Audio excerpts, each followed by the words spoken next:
আমি ঘর মুছতে গেলে শত রাজ্যের চুল খুঁজে পাওয়া যায়, এই মেয়েটা চুল বেঁধে থাকতে পারে না। কোথায় গেল?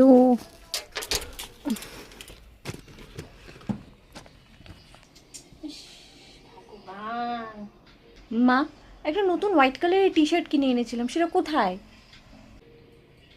কি হয়েছে? কে? দেরি হয়ে যাচ্ছে আমার। এক সেকেন্ড।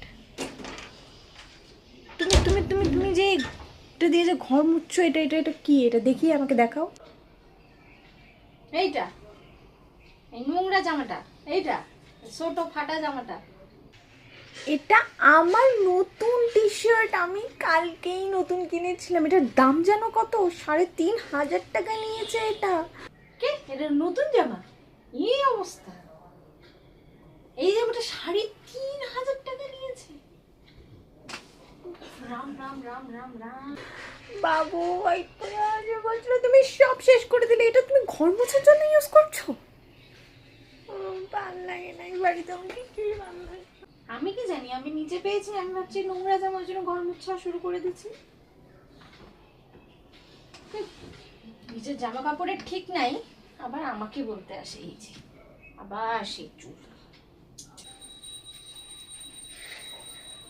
হ্যালো, না ওটা মা কি করে দিল? দেখো না মা, আমার হোয়াইট টি শার্টটা নষ্ট করে দিল। আমি এখন কি বলবো? আর ভালো লাগে না, আমার কিছু বুঝতে পারছি না। ধুর, আমার কথাই বুঝতে পারে না ও, বলে আমাকে আবার ভালোবাসে। নে পড়লে পড়।